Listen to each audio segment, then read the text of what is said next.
Hello, everyone. Welcome to our class about Genesis, book of Genesis.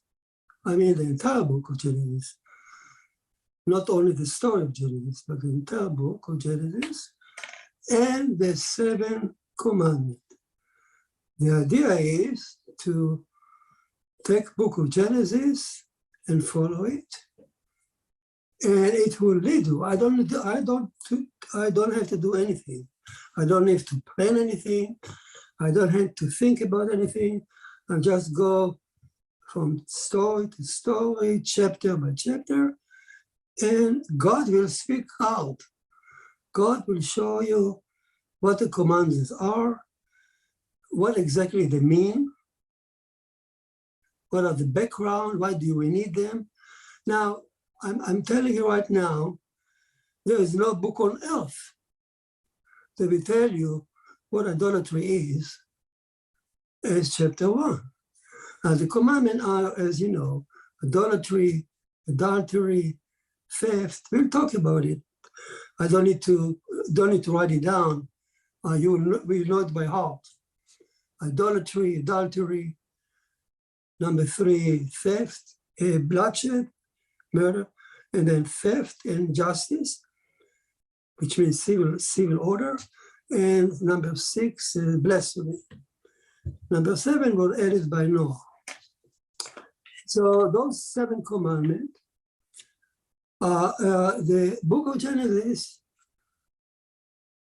or God, through the book of Genesis, lead us, lead you and me, through the commandment, however one, and it will tell us exactly what bloodshed is, the impact of bloodshed, how it can destroy the universe. It starts with Cain and Abel, end up with Noah, flood, and the rainbow covenant.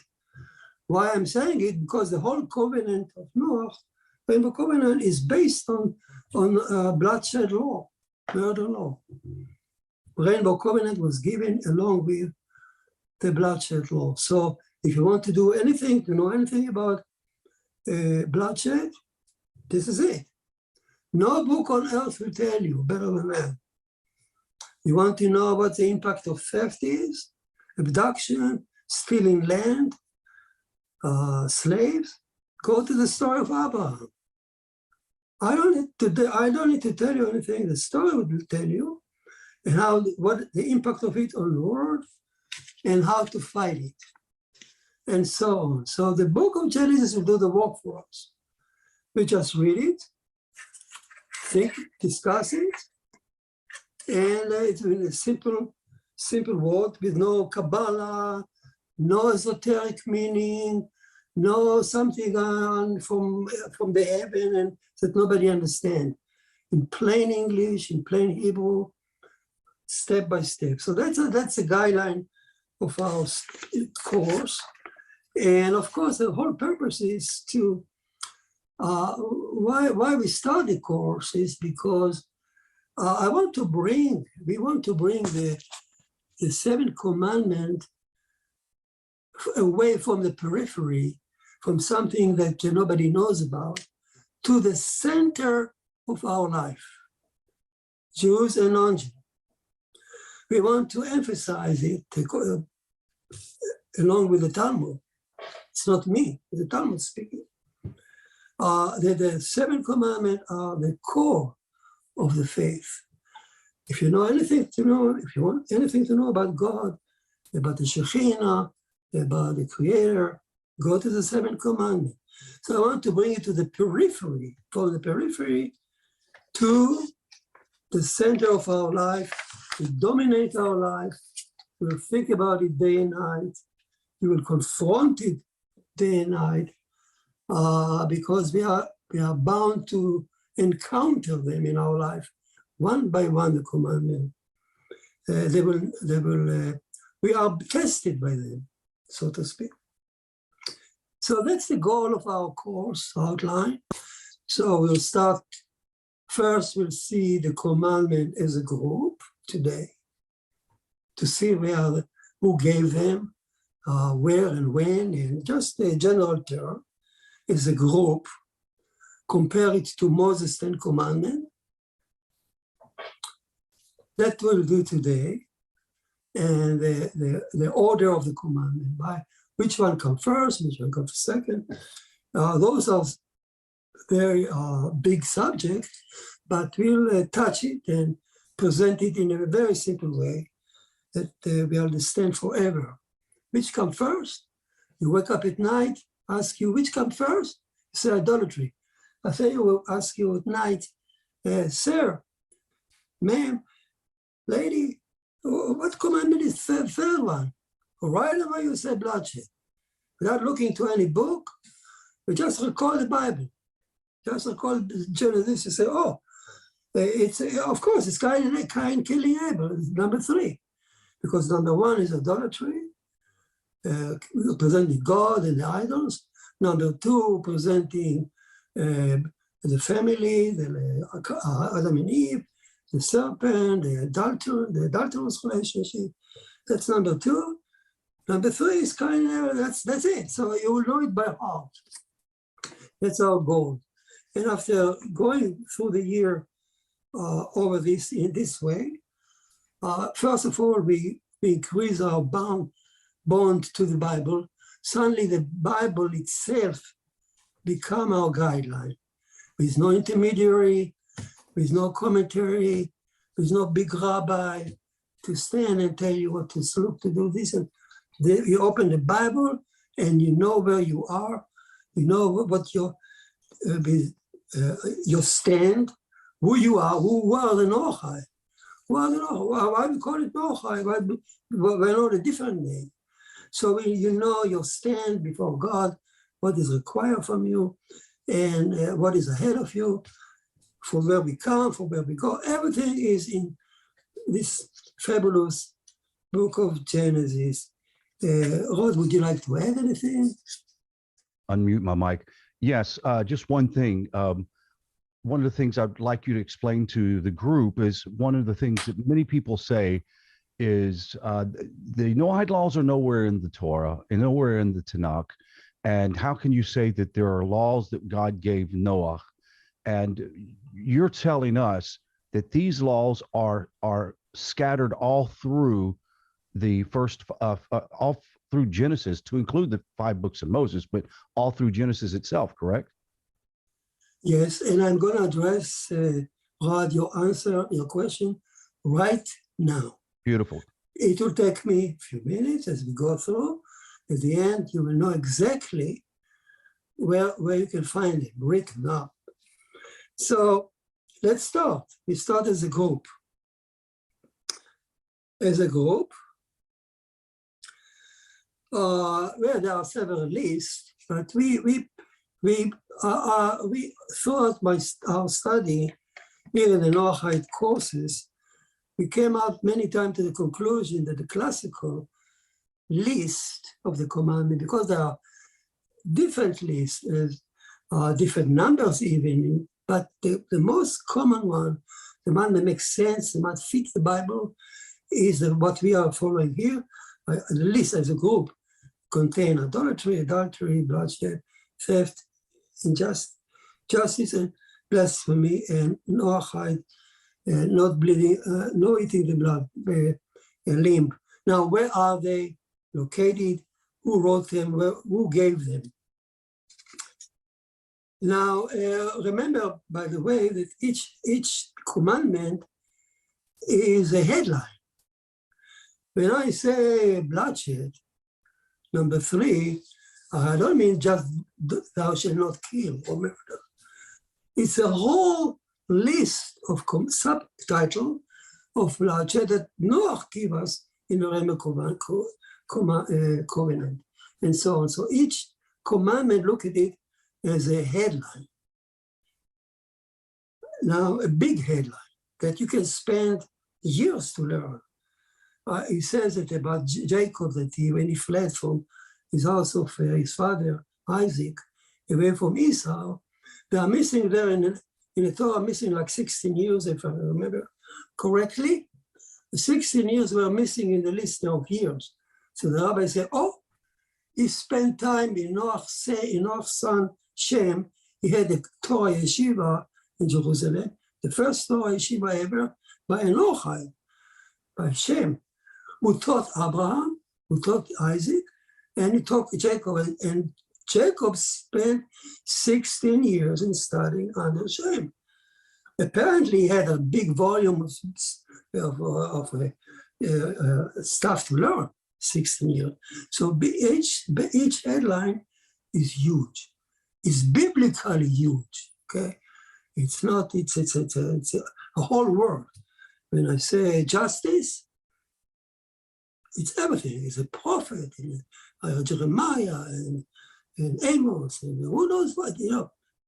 Injustice is a biblical headline. Okay, so we're going to address your question where they come from.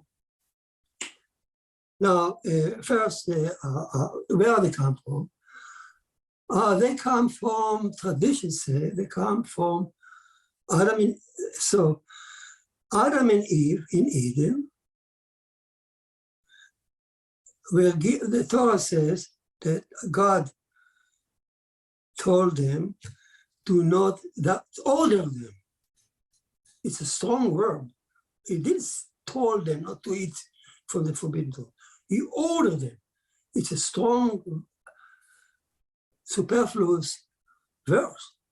So the rabbi picked it up and he said, "Oh, this superfluous word, order them, mean in addition to tell them thou shalt not eat from this forbidden fruit, he also told them the sixth commandment of Adam, which are idolatry, adultery, bloodshed, theft, etc. The six basics. So out of the seven, six are given to Adam and Eve, but they were not pertinent to Eden. In Eden, you couldn't kill, you couldn't do injustice, you couldn't do. There's no community there. There's no death, no birth. There's no ownership. So how could he give the sixth commandment that thou shalt not kill, thou shalt not steal in Eden? The answer is very simple. He planted in Adam and Eve the shell, the capacity that understand to accept those laws. So the mindset. Now look at the mindset to accept those laws. So Eden is a cradle of mankind. Mankind came down from there to live on earth. So everything is Eden is actually implanted in us. So the shell or the capacity to understand them, the commandment are planted us from birth in Eden, before even our life on earth, so to speak. The content was filled later on. That is why they were not written in Eden, because God could tell Adam in Eden, thou shalt not kill. But Adam never saw any murder, and he lived under the tree of life. It didn't mean anything that thou shalt not kill, okay? But out of the six, actually two, he could violate. He couldn't violate rebellion against God by eating the fruit. That's considered idolatry on his level. And Eve, if she conferred privately with a serpent, a married woman, she potentially could violate adultery. And that's the only two out of the six. The two were pertinent to the life in Eden. That's why they were given to Adam and Eve, including the content. You're married couple. They become one. Therefore, a man should leave his father and mother, cling to his wife, and not somebody else's wife, and become one. The rabbi said, one is God. The whole concept of marriage comes from Eden. So they are married in Eden, and if she confer now with a serpent, privately, maybe she even slept with the priest, because some say that's adultery. So those two were pertinent to the life. The other, thou shalt not murder, were only potential in earth. That's why they were not written to answer your question. So there was no logic of writing them in Egypt. They have to be filled with content. As they came down to earth, it took the whole journey of Book of Genesis up to Sinai. Now we know what bloodshed is. We know what killing is. We know what theft is. We know what is justice. We know what from blasphemy is. We know it from history, from the Book of Genesis. We know what slavery is. We know from Egypt is until Sinai. Now they are ready to be filled with content. And that's why the first time the sixth commandment of Adam came to the surface as a written commandment are where, no surprise, in the Ten Commandments. So the Ten Commandments, if you look carefully, the Ten Commandments comprise of basically the sixth commandment of Adam. I'll show you how. So Moses took the sixth commandment of Adam, filled it with content. Now they have a full context, they understand what it is, and they put it in the Ten Commandments. Now the Ten Commandments were given to Israel by Moses.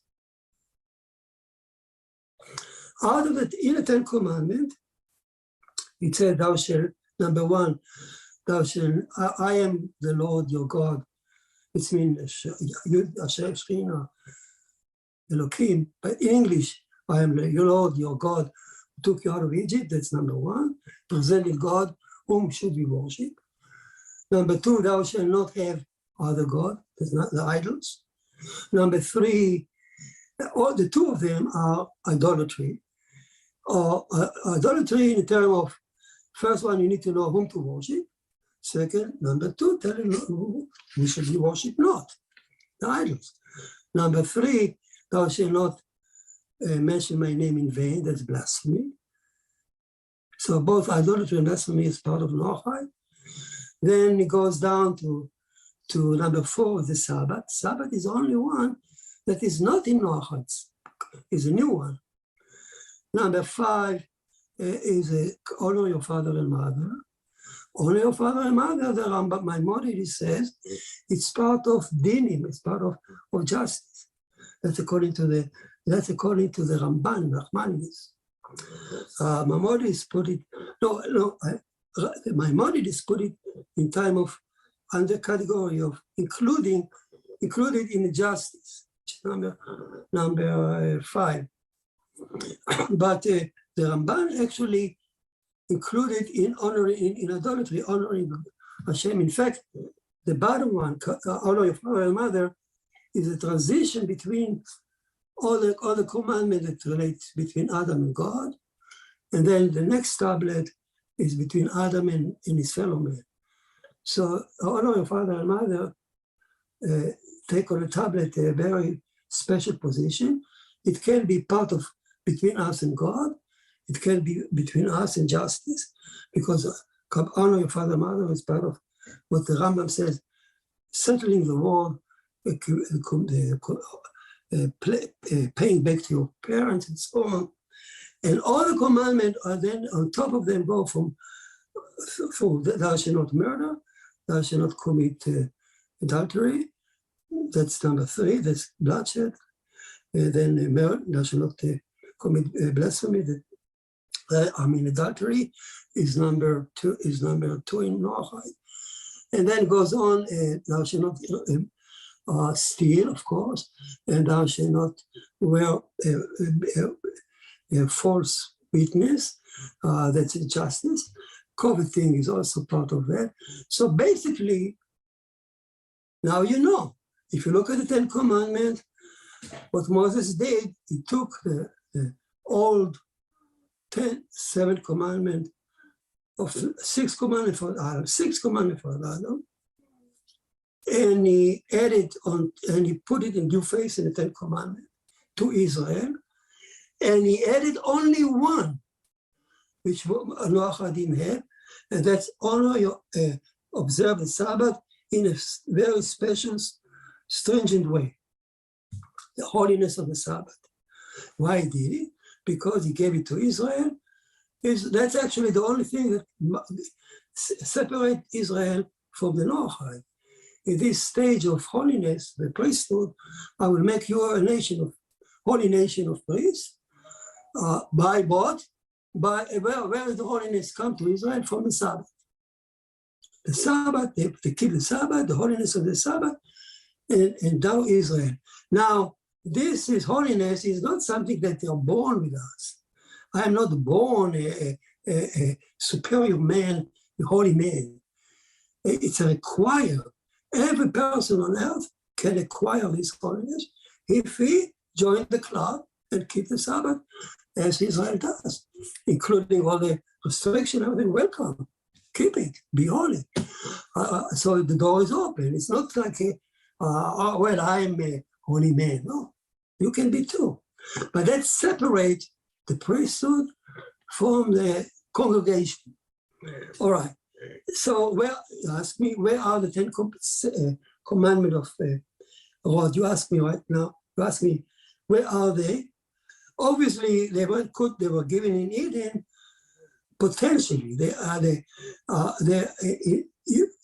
you can think about it as God formed us.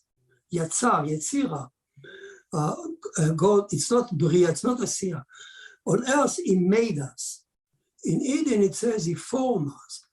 When he formed us in Eden, he planted in us in our mind these chambers.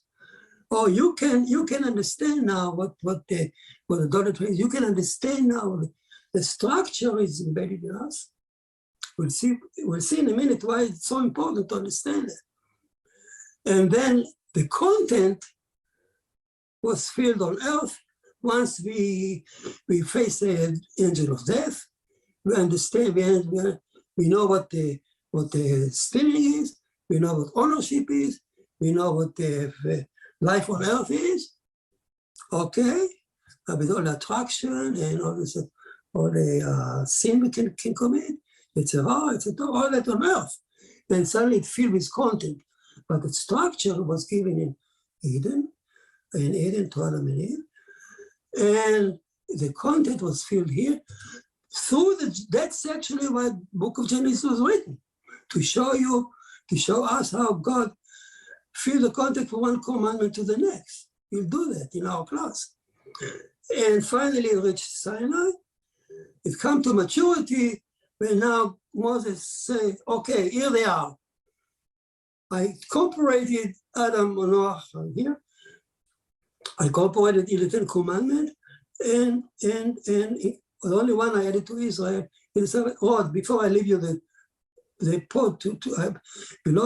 before I leave you the podium to speak, because I like to hear what you say, I want to say one more thing.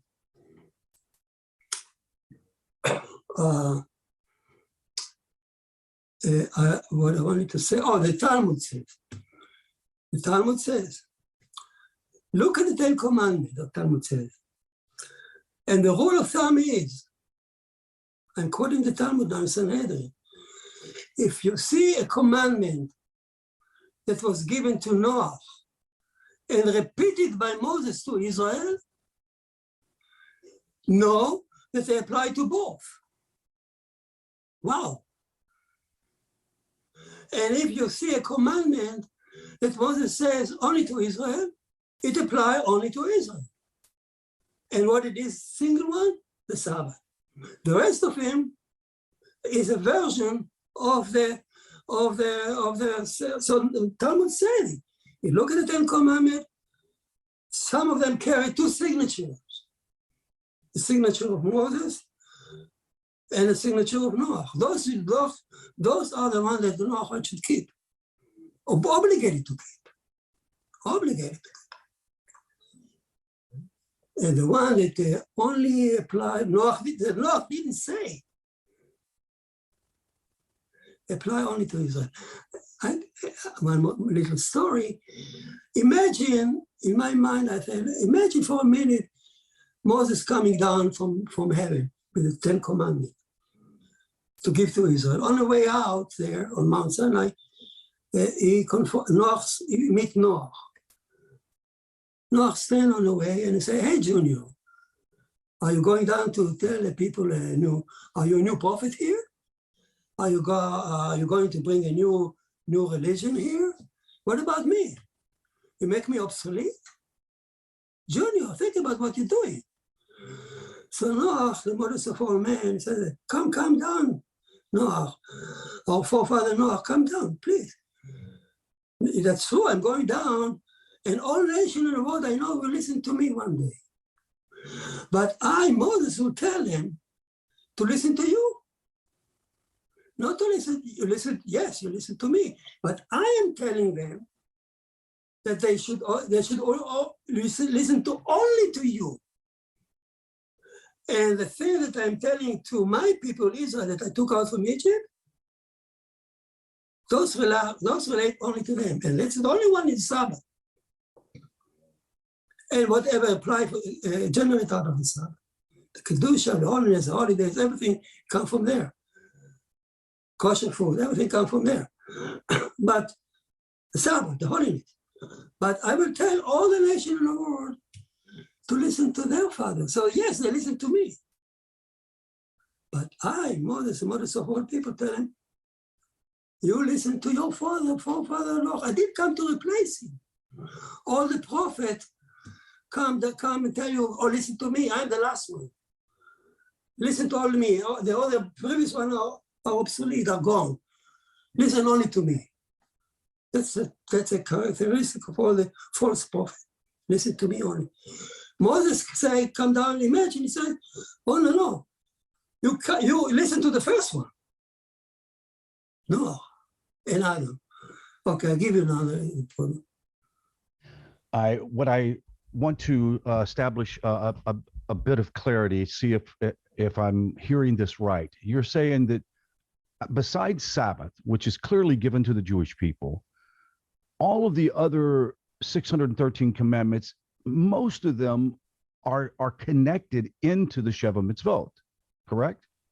To the sixth one. To the sixth, yeah. To the Adam 6. To the sixth. Adam 6 is a stalk of a tree. Gotcha. Solid stalk of the tree, branching out from one commandment to the other. Right. And finally, coming to 640. They are all subtitled about Banel and many other commentaries. Also made the point that you can also trace each one of these. Each one of the 613 you trace out to the 10 Commandments, which are you trace out to the basic are associated back to Noah. Big six. So the basic six of Adam are the core of our faith of all humanity. Right. Regardless of affiliation, you can be a Christian. We'll talk about it in a minute. What does it mean, the cradle of humanity? Why did God give it to Adam there? What does it mean? Okay, God. Okay, so the next question would be, clearly the B'nai Noach is not commanded to observe Shabbat, right? But at the same time, they need to remember the Sabbath, but not in this strictly in this fashion. Right. So, but at the same time, they can honor Shabbat.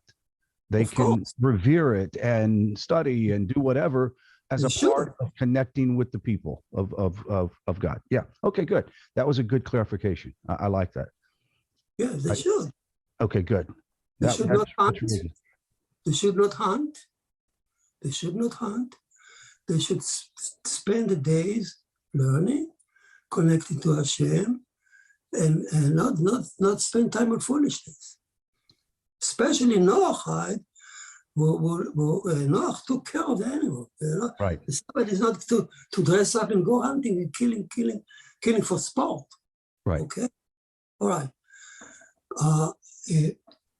Let's say in Eden. Okay, the group as a whole. There's a lot more to talk, but here is a point. Why in Eden? The fact That's a very strong point here. We are talking here about commandment that look very logic to us. They shall not commit adultery, they shall not kill, don't steal. Every nation, every society has it. Some people call these laws actually natural moral laws,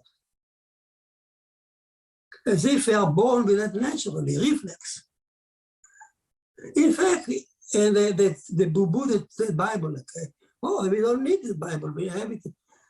The Bible actually telling us here a fascinating story. You're right, they said to the scholars. We are born with this inclination to have this commandment because this is how we are born. God made us susceptible to accept, our mind ready to accept those commandments. No wonder that every nation, even in the jungle, they know not to steal from each other or not to violate the other one right, whatever they are in their level. Of course, Buddha has it. All humanity has it, actually supporting the notion that these are implanted in us, in our mind, before we are thrown down to earth. But the content, so we all share the main mindset for it. But in Sodom and Gomorrah, thou shalt not kill had a different meaning. They had the shell was there, but the content was different. So the content, the Nazi also, between themselves, they know not to kill each other, but they kill other people. So the content you can feel. This is our trial. So let me ask you this, Rabbi, real quick. We talked about this last time we met, I think the whole group, and you were talking about, I believe Sandy brought it up, the issue of creation came from Elohim, judgment, right? And then we see that man is created with mercy. So you're telling me the combination of those things is what put into all humanity this sort of divine draw, something to do good, correct? Okay. Now, thank you, Ohad. That's exactly what it is, but I'm going to wait. All these issues, who is God, who is the Shekhinah, we're going to wait until we start learning the commandment one by one. When you start learning, the first commandment will be learning chapter 1. Chapter 1, who is Elohim? Who is the Shekhinah? Who is Adam? How did they create the universe? How did they create Adam? What is Adam for? All that will come out. What is idolatry? What about? All that will be, idolatry will turn out to be one of the most fascinating stories you ever hear. Idolatry. It's not like bowing to the stupid stuff. Idolatry is still with us. We can worship ourselves too, So the whole idea is coming out when you come to in order when we start learning the commandment one by one. And I'm saying I don't need to plan anything. As we start going to open up the book of Genesis, today we're just spending time on the commandment as a whole. Just the idea where they are and who gave them, a general idea. But yes, so we are going to open up the Bibles very soon, maybe next time, and start reading it. I'm not using any magic. I'm just reading the text, and you will see for yourself who is Elohim, how it works, what are his ways. Is he cruel? Is he just? What is it? Well, you will answer, get the answer, because we are under his judgment, even us, and so on. But here, going back to the point of natural laws, so it's very important because it's very important for one more point. Since I said Torah admit that we are born, that those laws it's basic laws that no society can live without them. No, every society should keep order of no adultery, no stealing. All that is very logical laws, laws. But the point of the Torah, from the perspective of the Torah, is since God can say now, so to speak, well, man, you cannot hide. No, since I planted those notion of laws in you, nobody can hide and say, "Oh, I didn't know that you should. I didn't know that you should not kill. Nobody told me that I should commit adultery. Oh, you were born with that. I don't need any law of the Congress to tell you do not steal.